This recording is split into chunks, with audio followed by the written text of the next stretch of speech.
Hi, everyone. This is a different type of episode. Rather than going live, we're going to pre-record everything. So today I've got Coach Dave McAllister on. Dave spent some time coaching at Sheridan. McMaster currently coaches at the U of T Varsity Blues and has been coaching with the club for quite some time. So, yeah, how are you, Dave? I'm fantastic. Thanks for inviting me. And just so everybody knows, the only reason we can't do this live is because I don't have Instagram because I don't understand it. So that's okay. Sorry. I have Zoom. Why not a Zoom? That's about it. Yeah, no, that's all good. So I guess my first question to you is, how did you get introduced to volleyball? I started playing volleyball in grade 9. I went to a high school called Barrie North Collegiate in Barrie, and I played AAA hockey. And back then, and I think it's still the same, is if you play a contact sport like hockey, you couldn't play another contact sport. So I was interested in playing football, but I couldn't play hockey and football at the same time because they're both contact sports. Right. And I was, a little bit athletic, and so I wanted to play a little bit of volleyball because I could jump a bit. And so I started in grade 9 with Mr. Payne at North Collegiate. So that's how I got my start. And then how did you kind of get into the coaching side of things? In my last year, back then it was 5 years of high school, I helped out with the senior team, senior girls team. And then when I went to university, I went to York University. In my last year there, I helped out. I would drive back and come to a couple practices a week and help one of the lady teachers coach the senior girls team. And then in between me graduating from York and going to teachers college, I had a year off to work, and I coached the senior girls. I was the head coach, and I had a staff sponsor help me with the senior girls. So I started sort of when I was 18, 19, and then a little bit more in my early 20s. And then when I went off to teachers college, I just started coaching.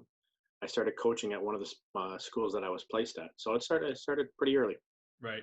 And then obviously, so you said that you kind of started coaching at the school. What was your first kind of interaction with Pakman? So the Pakman, my first interaction was playing sort of basically, Jesse's team, who was, at Mississauga. Right. But they belonged to the Pakman. And at that time, or just before the Pakman started, Mr. Russell and I, a really good friend of mine, we actually ran what's called the West Side Volleyball Club. Oh, okay. which was years and years ago. I'm an old man, so this was years ago. And we ran the West Side Volleyball Club, and what we found is we try to give our high school students a platform to play club, because not all of them may be good enough or had enough experience to make the clubs in the surrounding area. So we gave them a platform so that they could play club volleyball in the OVA, along with, there was kids from St. Joe's and a couple from Georgetown, and sort of, it was just before Pakman started. So right. it was Jesse's team and playing those guys in high school, and then a couple of our guys would either try out or play for the Pakman, and then some other, there was also the Scarborough team, and some of our guys went on that, on that side. But this was when I sort of moved to the last 20 years, when I moved to Rick Hansen. Rick Hansen opened in 1999. So before that, I was at two other schools. I was at the Humberview, and I coached volleyball there. And then I moved down to Gordon Graydon down by the lake, and I coached volleyball there. But that it wasn't until I moved to Rick Hansen in 1999 that I joined up with Mike, and then we started, doing high school and sort of club volleyball. Right. And you brought up Rick Hansen, and I wanted to ask you a couple questions. Yeah. Just in playing against your school teams and also watching your school teams play. I noticed with all your teams, every one of your guys has like a lot of heart, right, when playing. Where do you think the drive is behind that? Well, we had, when we opened our school, we had a lot of teachers and coaches interested in helping out with the volleyball program. So it wasn't just guys like me. It was me and Mike and Loy Lamb, who's now a coach in the club, and his kids play in the club. Yeah. And a couple ladies, Heather Barrett, and her kids play in the club now. So the Pakman is sort of, you've involved all of us, But when we started, we didn't have a lot of kids who had played volleyball before. So we were getting them in grade 9, and maybe they were on the Fallingbrook team or the Hazel team, Right. but they hadn't had a lot of experience in playing volleyball. So we knew that we had to outwork other teams. We knew that we had to care more than other teams. And when you have really, really passionate, caring, guys like me and Mike, you kind of, it's not optional. How's that? If you don't play hard, it's not optional. For sure. So, And then how did that, I guess, so that that kind of tradition would have carried on throughout all your teams. And one thing I've always noticed coming into the Rick Hansen gym when playing at Mississauga was kind of just how many students are interacted, right, with the games. Although they might not play the sport, they're very involved. yeah. From about 1999, 2000 till about 2013 or 14 or 15, our gym, even for league games, would be full. There'd be anywhere from 200 to 500 kids in the gym after school. Because we always said to the kids, these are your friends. If your friends want to go home after school, you're not letting them. Your job is to get them in here to create an atmosphere where you're proud of what you're doing and you want your friends to be proud of you. And it's a way to get, your school going and something to look forward to all the time. Everybody's there to get a degree and their certificate and academics. I get it. I'm a teacher. I get it. But at the end of the day, when you practice and play, you want to leave going home with something special. And we were able to, there was a lot of teachers and coaches that helped, and we had some really, really dedicated kids that really created an atmosphere where it was kind of like the place to be. Now, it also helped that we were pretty good right from the start. We had some really good athletes when our school opened. Right. So we got pretty good pretty fast. And when you're winning some games, it creates a pretty cool atmosphere. Mm-hmm. But we wanted to create a safe place, a friendly place where we cheered loud and not talk crap to the other teams. Like, I'm sure you've noticed that. None of our no, your teams are all very, yeah. We don't talk crap. We want to play hard. We want to, we want to play with passion and care. But we are not, we're trying to be sportsmen as well, because you understand this now. Like, you're coaching now. Yeah. So when you're playing, you're worried about yourself and your team. That's it. When you're a coach and a teacher coach, you're representing a few more people than just your team. Yeah. Your phys ed department, your coaches at your school, your administration. And, and quite frankly, I was really, really lucky to be at a school named after a famous Canadian. For sure. And I don't mean a famous Canadian because everybody knows who he is. Rick Hansen is one of the greatest men in the history of the world. This guy is the coolest guy. And I'm very fortunate to say that I am friends with Rick, and he is a quality human being. And when you're playing or coaching with him, it's his name too. So it's not just I'm playing for, Dave McAllister and I can go lose my mind and talk some crap. Let's be honest. You think I talked a little crap when I played? I did. Yeah. But when you're coaching, you got to be You got to be cautious of what you do and how you do it, and be respectful to the game, to the people in the game, and everybody surrounding it. And then it'll repay you back with all that great hard work and people giving you compliments like, your school plays hard and you're really respectful. That takes a lot of hard work with a lot of coaches and teachers and the players, obviously. Yeah. And then my last question about Rick Hansen.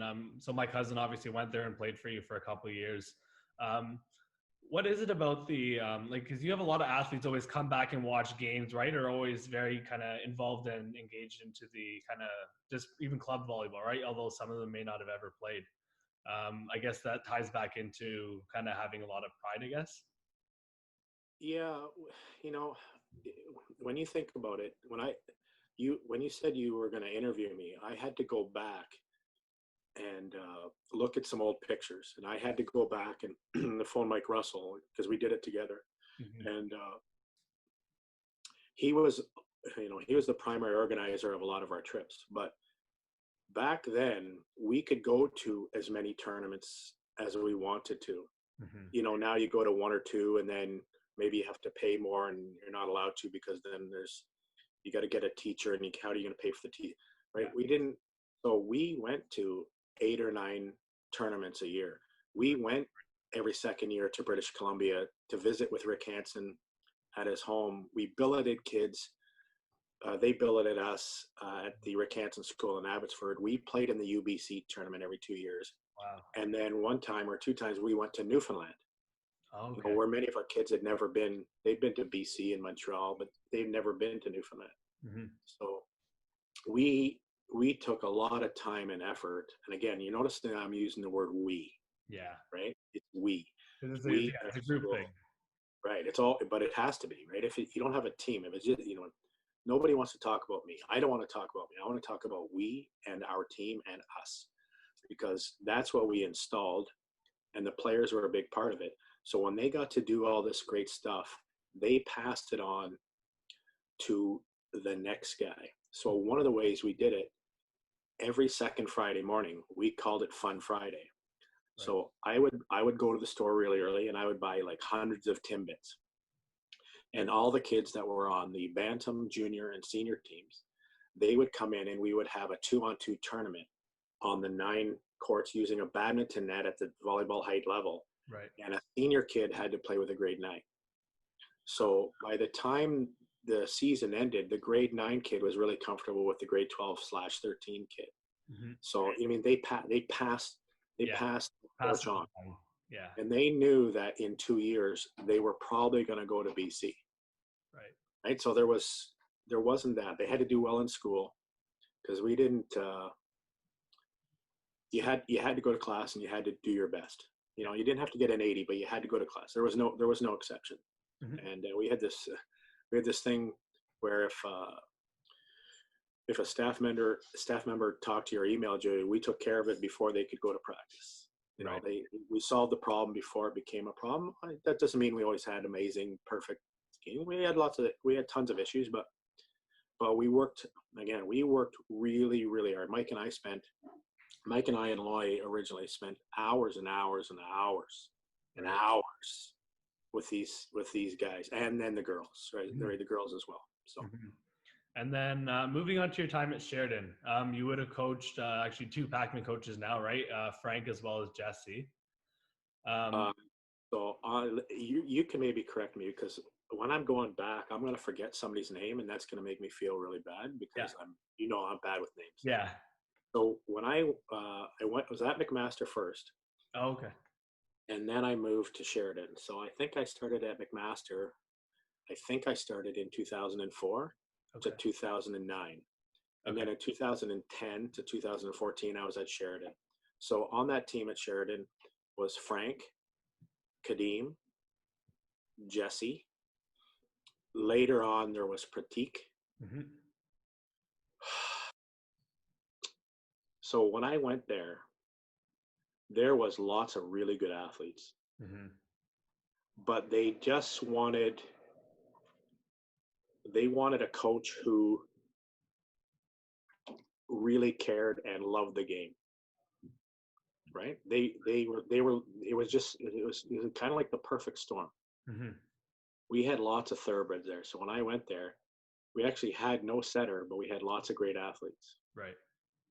And then the first half of the year, we had a former Mississauga guy, Mike. I think his name is Mike Diol. He set for us. He came at the last minute, so he actually had been a setter. So we had a setter. And then Jesse may correct me, but then Jesse came, and that was the year that we were 3-3 to start the year, and then we won 3. We lost our first 3, and then we won 15 in a row. So we ended up the season 15-3, and then we lost in a 5-setter in the quarterfinal to Redeemer. It was like, oh my God! I was like, it still hurts. Right.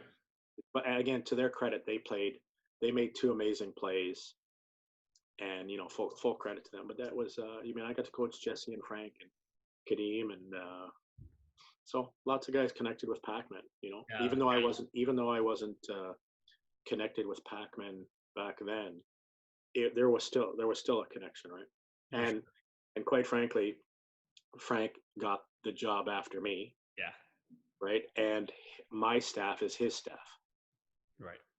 So my really good friends are, do you know what I mean? So Frank had my friends as his, when he was a player, they were his coaching staff. I left, he took over. Right. But the staff stayed the same. So there was that continuity. And so that was also helpful. Yeah, and I wanted to ask you about Frank. One thing you told us this season was that there was no one that ever worked harder than Frank at practice. Oh, let me tell you, that guy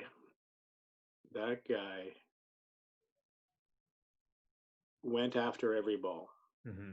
I give those guys, especially the first year, when you go into a gym, like if you go back far enough at Sheridan in the history, Sheridan volleyball had an amazing history.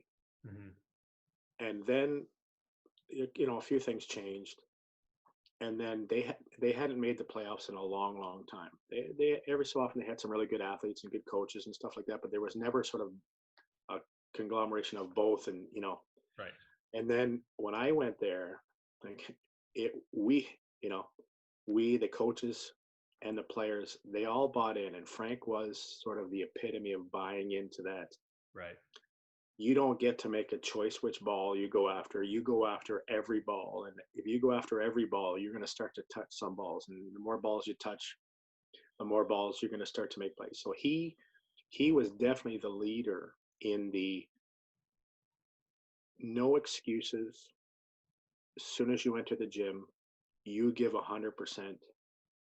And when you leave, we're good. Right. And that catches on. Like we had a really good philosophy. We knew that if we could get to 2020, we had them. Right. Like we knew that we could execute, because quite frankly, my practices were really hard. They were not. Practices were to work really hard, and if you could get yourself into working really hard, then you could enjoy the competitive nature of the practice. But until you had an amazing effort and amazing attitude, you can't get there, because when you get to 2020, it's not the team that plays great. It's the team that just keeps playing solid that wins. Right. And so we get to 2020, like the other team would be calling timeout. It would be 21-20 for us. And our guys were pumped. Mm-hmm. And they would listen. Like Frank and Jesse, all those guys were great. Like they were great. Like that was really good, because I'd gone from assistant coach at Mac to now you're the head coach, and there's a huge. Yeah. So Sheridan was very fun. It was just time to move on. I'd been there for 5 years, and it was time to move on. And then obviously talk that now Frank is now the coach. Did it feel kind of nice to kind of pass that on, like that team on to him then afterwards? Yeah. So when you think about it, because I'm old and I've been coaching volleyball for, now well over 30 years, a lot of your ex-players are now coaching. And you might have a little tiny part of what they do now. Like we might have had a small part of what they do. So, Kadeem's coaching now. Mm-hmm. Jesse's coaching, running a club now. Pratik.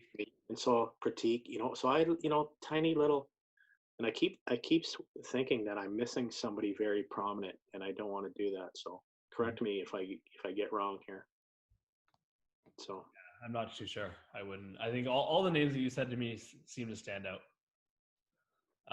And then I guess moving on to your time at Mac, right? So that was kind of your first kind of interaction at the coaching at the next level, right? Yeah. Varsity level. What was it like coaching with Dave Preston? Well, you have to be very fortunate and sometimes lucky to be in the right place in the right time to gain opportunities. Mike and I were doing regional teams at that, and so Mike and I were coaching the Region 5 teams from this area. Right. And a lot of our kids a lot of our kids were on those teams. And the year that we lost in the OFSA final, 2002, Mike and I were really frustrated with. We were really good. We had won tons of tournaments and lots of games, but it was just like our guys were cruising and taking things for granted. How we got to being really good wasn't how they were playing when we were really good. So with Dave Preston, when we went to these regional games and stuff, Dave was one of the university coaches who would come on and put on a clinic. Okay. Right? Maybe it's defense, maybe it's blocking, maybe it's attacking. They all came and they all had a different topic. Well, the first thing I noticed about Dave is the passion he had for the game, and he could run 6 courts all at the same time and talk to kids and yelling over here and screaming over here, patting a kid over here. And he was unbelievable to watch. And as it turned out, he was recruiting 2 of our guys. So Sean Patel and Amardeep Singh. Right. And they ended up going to Mac. So we went down to a couple games, and then we went back to our regional games. And I said to Dave, and he was passing me in the hall, and I said, "Hey, coach, if you ever need some help, we'd love to help you. Just let us know." I go, I don't know if there's an opening or what. He goes, listen, if you want to help, you can start tomorrow. Wow. And I remember saying, "Be careful what you say." I said, "Yes." He goes, "No, I mean it." So there's how I got my start. So he brought us down. He brought Mike and I down we were going to sit on the bench during a league game, and we got kicked off the bench because we weren't on the roster. Right. So we started, and Sean and Amardeep were on the team, and so we started their second year. So I think that was 2004. So Sean and Amardeep's second year, Mike and I joined the coaching staff, and that's how easy and simple and right time, right place, and a guy willing to give a high school guy a chance to help out. So that's how that started. You said that you were there from 2004 to 2009, correct? Yeah, I think I'm pretty sure I was there for 6 years. Again, you got to remember, now it's a long time ago. I'm old. So, I guess from the start, right? Obviously, that interaction in the hallway. How is that How did that relationship kind of develop over the years? Well, it's good. We a lot of time we're really passionate. We really care. We're really tough but fair on the athletes. So a lot of our qualities are very similar. We demand a lot from their athletes. So when we first started, Mike was doing one stat, I was doing another stat, and I went to Mike came to games and a couple practices, but I started to come to every practice. And right. The more he saw me work with his athletes, the more he started to trust me. And so that trust happened pretty quickly. And then I would come to practice. I'd leave right after school and get to practice, and he would show me what the practice plan was. And you're going to go to this court and do this, and I'm going to go to this, and then we'll meet here. And so, you know what? It was it happened very quickly and very positively. But it was I'm doing almost all the talking here. But here's what I remember: the more listening you do, the more learning you do. For sure. Because when you're talking, you're not learning. So I listened a lot and asked probably a lot of dumb questions. And then we started to go to more and more clinics, Glenn with the national team and Larry with the national team. And so we just started going to more clinics and stuff. And so I started to learn more of the technical side and the tactical side. Dave would be doing something at practice here, and I'd go, "So why are you doing this and not that?" And we'd have a discussion. Right. And then, we had a lot of, we did a lot of stuff, because when Dave took over McMaster, I think it was a couple of years before I got there, there was a struggling program, and he had been working at Western, and he came over, and the year that Sean and Amardeep came, he recruited 7 or 8 guys. And that year there was so many good teams at single, double, triple, and quad A. There was so many good high school players. He got 6 to 8. Like if I could Rolodex my brain quickly, they had Parrish and Dan, and there was lots of really good players from those four levels, division levels. And so the talent started to come, and then we needed to work hard. Yeah. And then how do you work hard? How do you see where you're going? So we got to do a lot of great stuff. We ran tournaments in Florida, invited teams down from the West.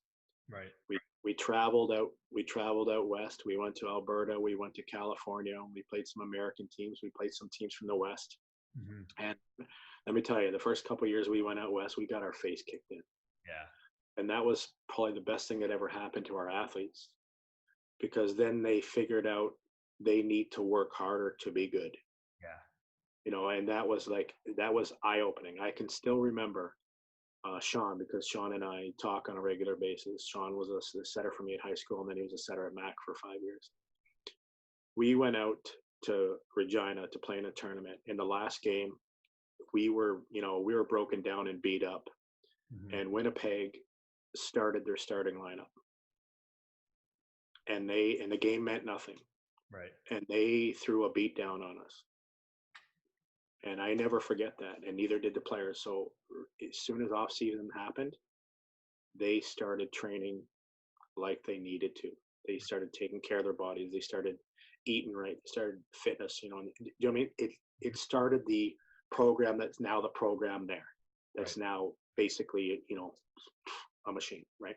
Yeah. So. And you brought up going to kind of national team clinics, and I believe you spent a year coaching the junior national team, correct? One summer. Yeah. So after my last year at Sheridan,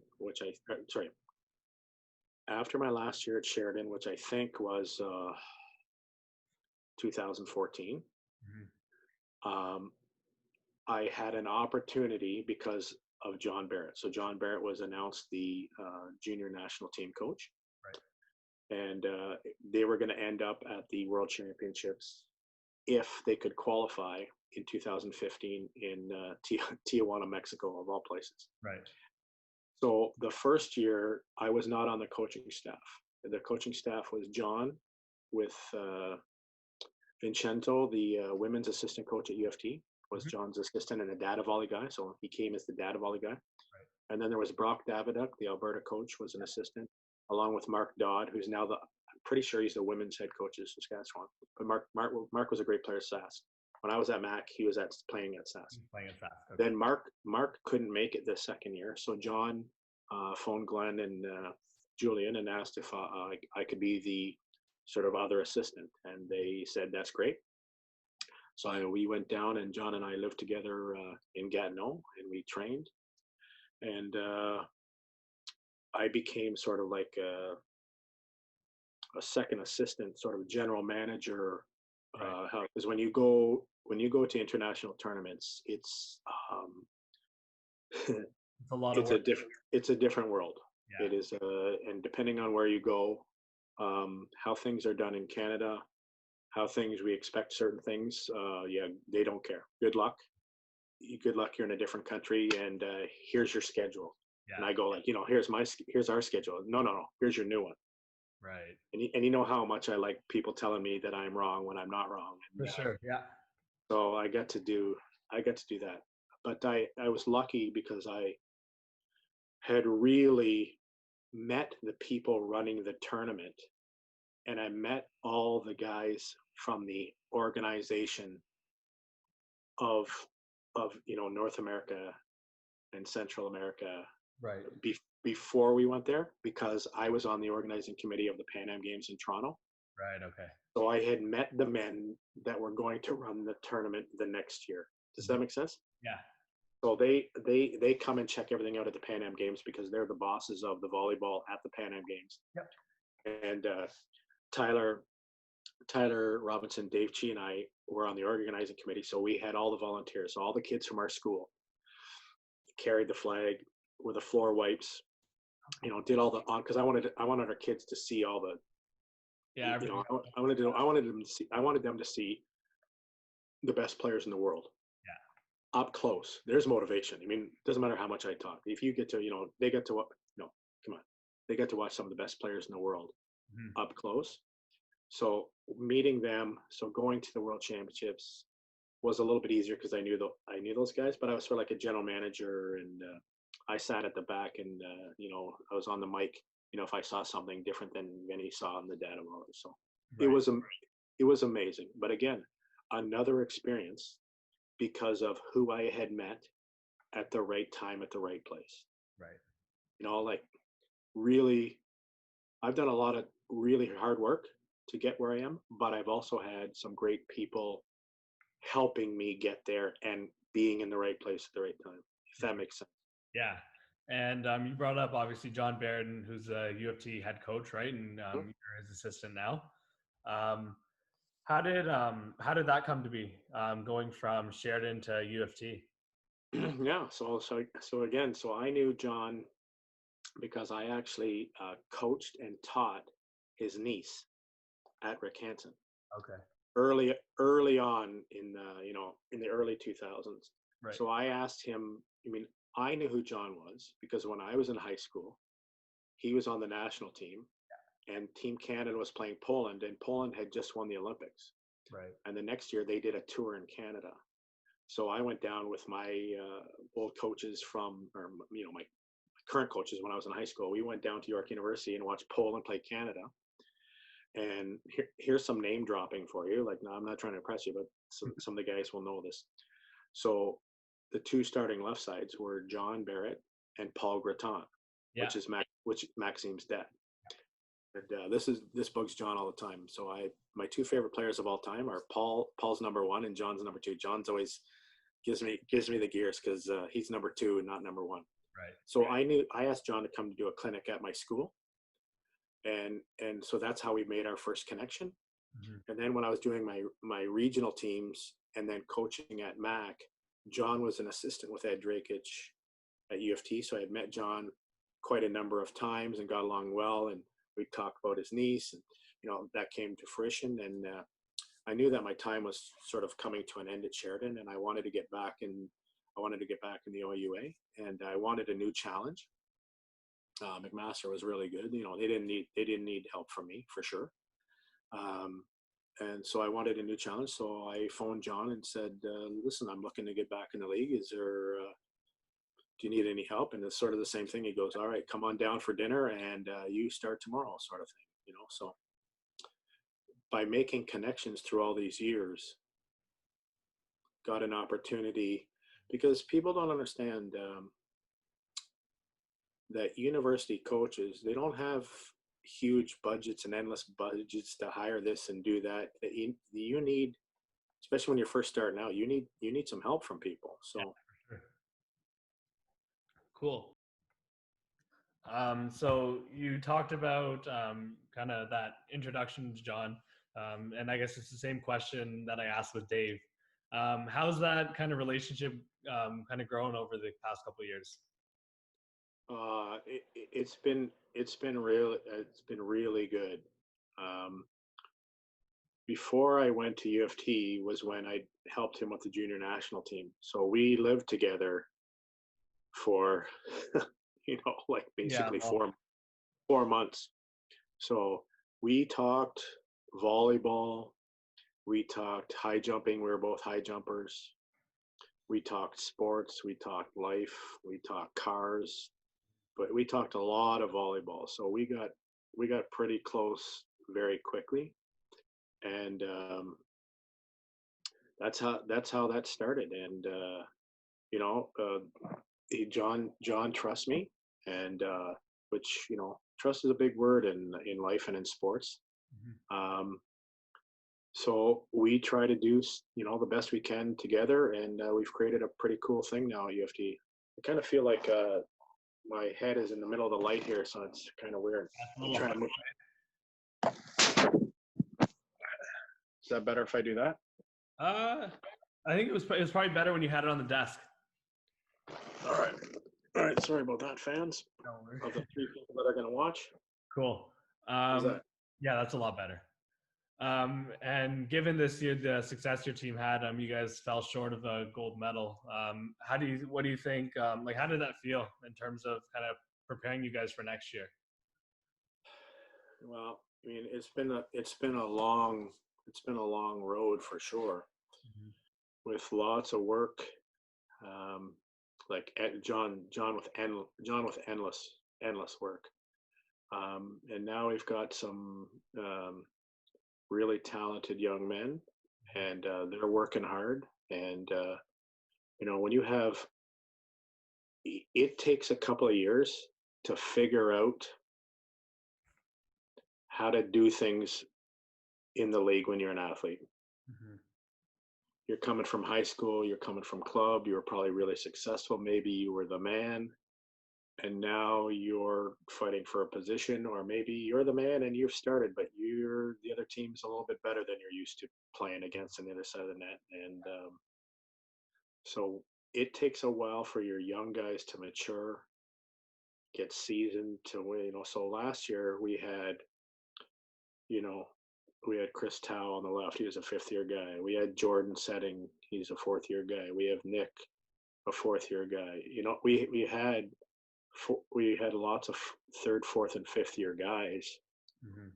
And this year, hopefully, there's a year. I mean, it's a whole obviously different world now. I have no idea what's going on. But Jordan will be in his fifth year. Nick will be in his fifth year. There are, guy. We've got lots of older men, and now we've got some good young men coming in. And yeah.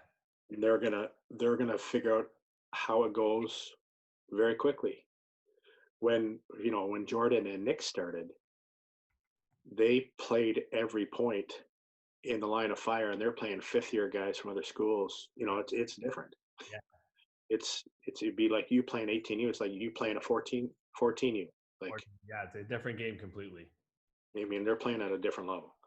So we've got we got a great group of guys. Like we Zoom once a week with all the guys in the team, and they're training really hard, hoping it's going to work out this year. But they're training with no excuses. So we're in a good place. Although sports isn't in a good place until we know what's going to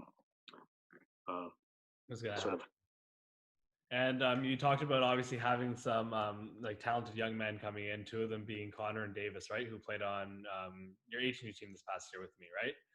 Yeah. Kind of just moving to the club side of things, talking about this past season. Obviously, our team had a lot of success, but there was definitely bumps in the road there.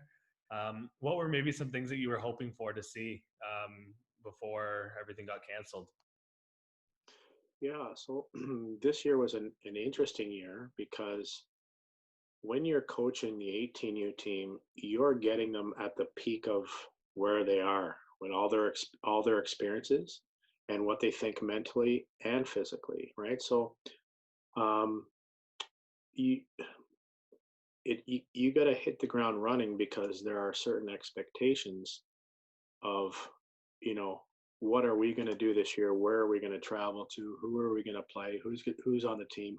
What other kids are coming from other clubs?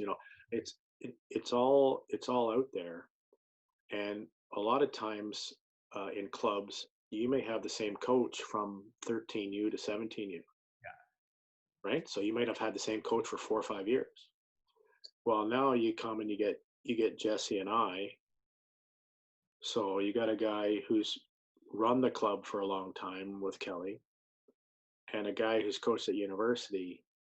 The expectations are they different coming from a player? And you and the guys can answer that. So expectations are zero until you see who you are, to see who shows up, to see who's doing what, and then to sort of lay down our framework, what we expect. Our expectation was that you could play more than one or two positions. So good luck if you've never played left, you're passing, good luck. And then you go to the first tournament and you kind of see where you fit in. Right? Because each year is different, each team is different. Comparing one year to the next year makes no sense because it's totally different. And it's been really fun to work with Jesse, like a former athlete of mine, and he's the head coach, and it's really fun being the assistant because he listens to me. I give my point of view, and he's very respectful and listens. But then we get together, and then he'll make the final decision, which is great. So each year we may have a different system. Like you have a defensive system, and you have an offensive system, and transition. So what system are you going to use that works best for your athletes? Because if you say, I'm only going to do this, and you don't have the players to execute this, then you're going to struggle a lot. So being flexible being able to adapt, figuring out what you have and what's the best formula for you guys to play takes a bit of time, and you got to go to a couple tournaments and lots of practices to start to figure it out. And as you saw throughout our year, there are times when we were really, really good and we were on point and we looked really good. Yeah. But there were other times during the year, like let's say St. Louis, Mm-hmm. where it didn't matter what we did, we looked like we hadn't played very much. Mm-hmm. Even in the finals, right? You guys made we made all the finals, but we lost every final. And if you remember in those matches, the first set we didn't play well. Mm-hmm. The second set we played really well. Yeah. And then the third set, a guy on the other team would always get super hot. Yeah. Yeah. Right? So we never really, I was really looking forward to the provincials to see all the coaching, all the practice, all the technical, all the tactical stuff. It's supposed to pay off at the end. Mm-hmm. Right? That's your job is to peak at the end, not peak at the start.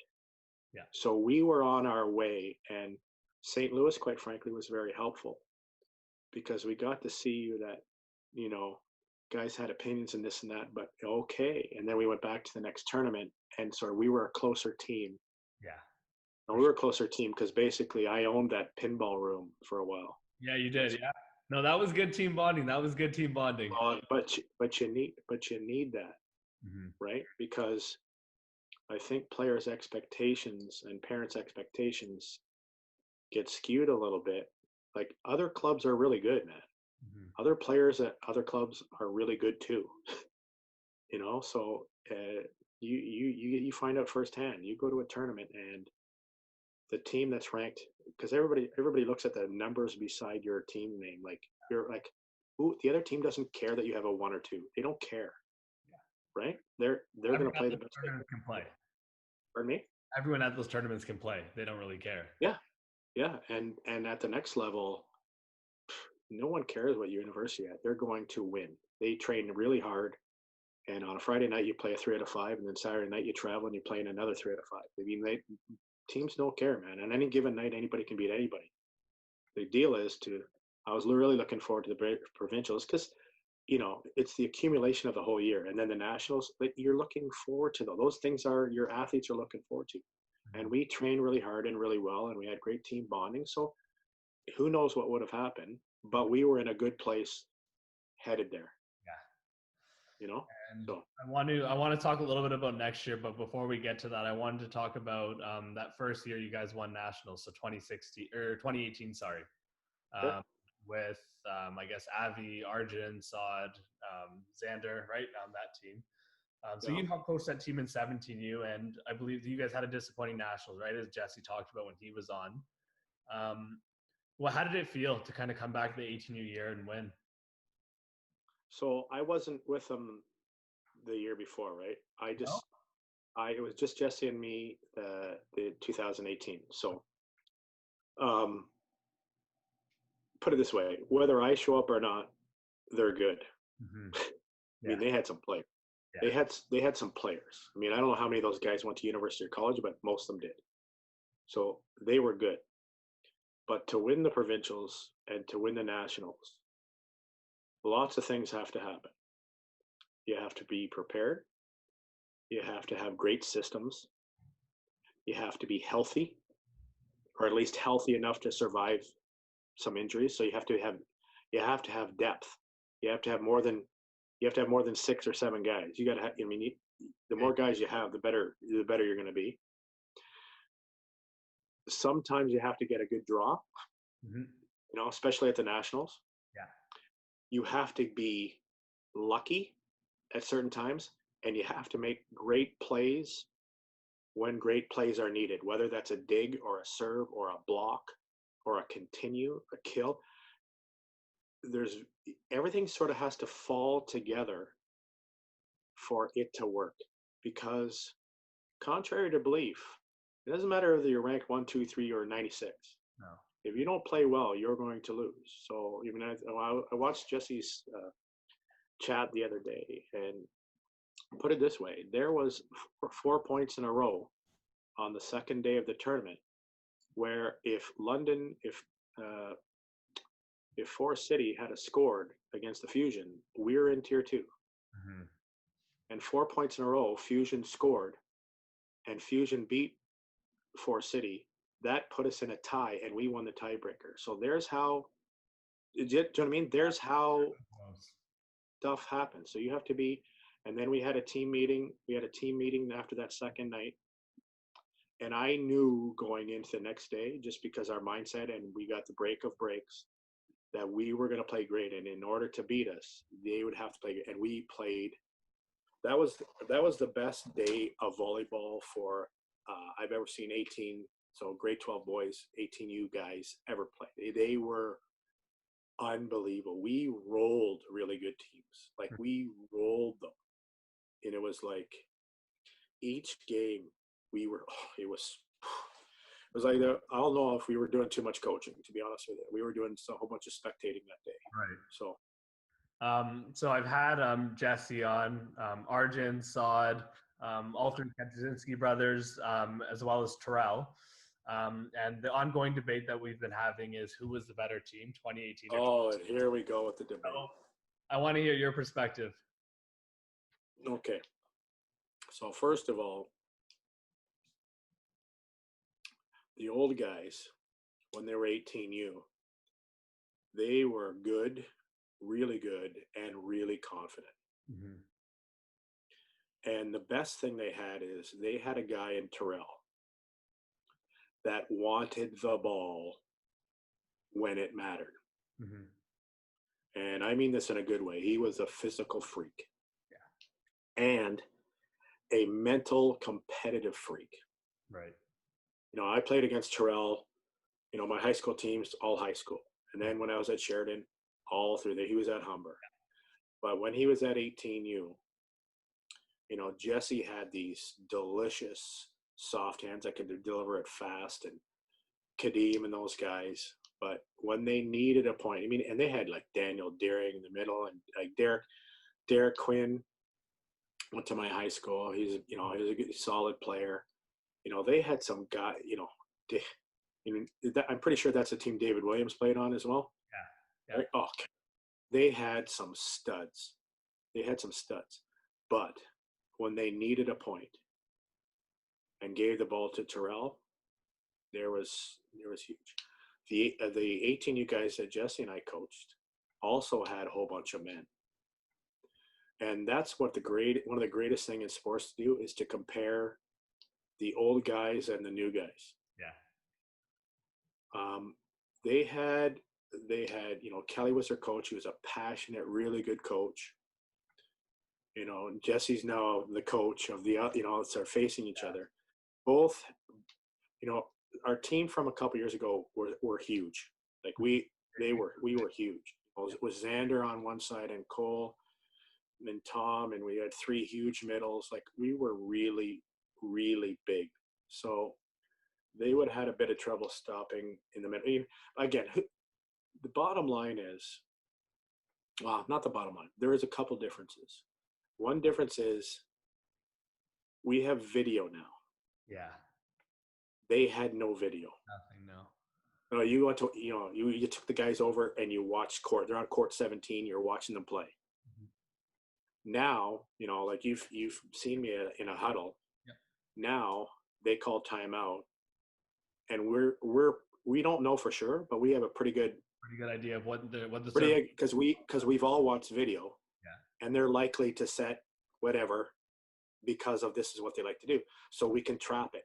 Well, they didn't do stuff like that back then. Mm-hmm. They just played. It was, mono a mono. So who knows who's going to win? I just know there'd be a lot of big kills and big blocks and a few crazy digs because there was athletes on both sides. You should have seen the argument between the 2018 guys and Jesse at the restaurant after we won. Oh, really? It was heated. Mm-hmm. It was heated. The guys were talking crap to Jesse, and Jesse was telling them that it was really fun to watch. Yeah. It was really enjoyable. So I've been really lucky to, have all these experiences through all the levels of volleyball. and and to sort of belong to a club like Pakman, because I live 2 minutes away.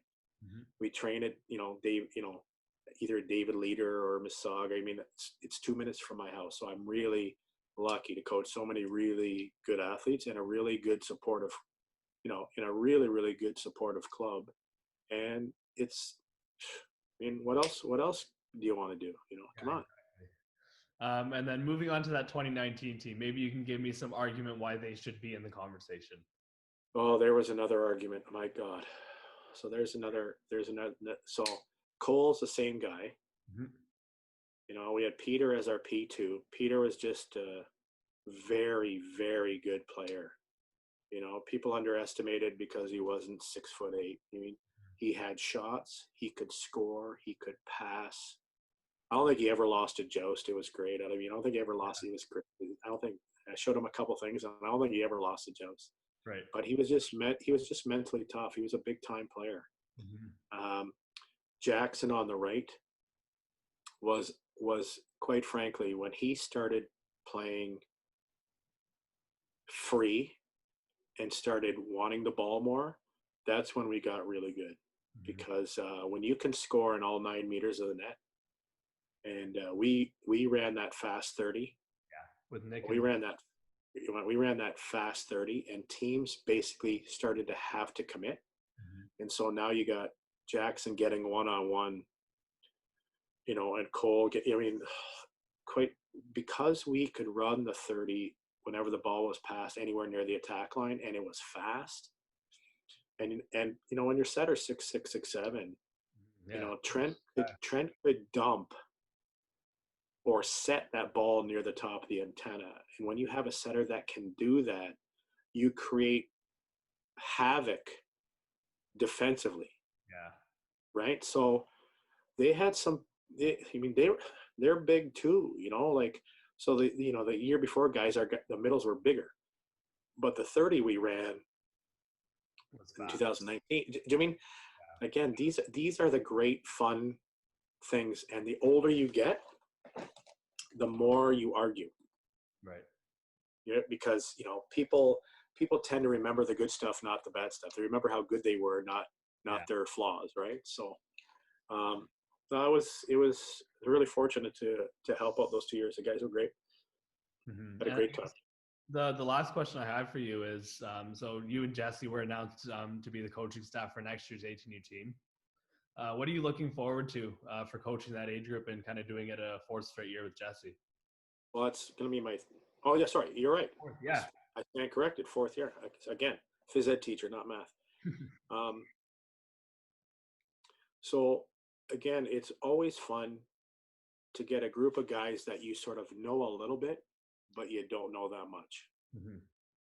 Right? We scrimmage against them a lot on Thursday nights. Yeah. So you know who they are, but you really don't. Like Jesse would know their personalities more because he's in the gym all the time. And he's coached them at beach, everything, right? Lots of right. But I see them on the one night and, hey, how you doing and what's going on? And I meet their parents. So we'll see the first month, 2 months of season, so I can get a handle on what their personalities are like, what their mental capacity for the game is like, what their physicalness is, and so that we can figure out what systems we run. Always look forward to somebody. A lot of people go like this: it's too bad we don't have this guy and this guy. We're going to coach the guys who walk in the gym. And you try to make them the best possible athletes, try to develop them for the next level. And while you're doing that, you're trying to win every point. Right? So you're trying to win every point with great development, great mental capacity. And most of all, and this is my teaching background here, is personally, I really want them to be a good guy first. Yeah. Right? And secondly, I want them to be a good student so they have an option. How many times this year did you hear me talk about how you doing in school and make sure you study and make sure, right? Because volleyball is going to end at some point. So the harder you study, the more you work, the more options you have. the more options you have, then you get into a situation that is better for you. And when it's better for you, then you have a great playing career, but then you also have a great academic career. And then you're going to do something for, like me, I taught for 30 years. That's a long time, Yeah. So hopefully, we shared that, so that, next year when I see a guy at Mac, or I see a guy at Waterloo, or I see you at Brock, you know what, you remember the stuff that I tried to share a little bit, where you go to class and do great and you're a good guy and you do charitable work somehow, with your time or whatever. And then you try to come in the gym and kick my butt. Yeah. Like I got to be honest with you. That's one of the proudest things, is when you have a former athlete, whether it's in high school or club, is when you play them at university or college, and before the game or after the game, they come over and give you a big hug. Mm-hmm. Like seeing Saw at Ryerson and seeing Arjun at Guelph, when he comes over and when they come over and talk to my wife and I, they're really proud to come and say hi. Yeah. Do you know what I mean? It's forever. Mm-hmm. We were together for a short time, but they gave their all, we gave our all, and just to see, Yeah, just to kind of have that bond, right? That bond kind of just stays there. That's one of the greatest things about sport, is that mutual respect, and I was their coach. Mm-hmm. We were their coach. Yeah. So next year I come into Brock's gym, I try to kick your rear end, and then you give me a big hug, because we had Yeah. we had a tiny part Mm-hmm. of who you are as an athlete and a person, right? For So sure. Yeah. hopefully that was the case. Yeah, no, for sure. Well, thank you so much for coming on. I look forward. It was my pleasure. Yeah, hopefully we're able to play against each other next year. I'm looking forward to that. We'll have to see where things stand with that. But yeah, That's totally undecided, and I don't have any inside information, so I can't share anything with you. sounds good. But I can tell you this though: the more the province and stuff opens up, the people still need to be careful, because the more we're not careful, the more this is going to extend. Mm-hmm. Right? So people need to be healthy and safe, and take definite precautions, so that there is a possibility that we can play sooner than later. Okay? For sure. Thank you so much for coming on. It's my pleasure. Thanks for having me.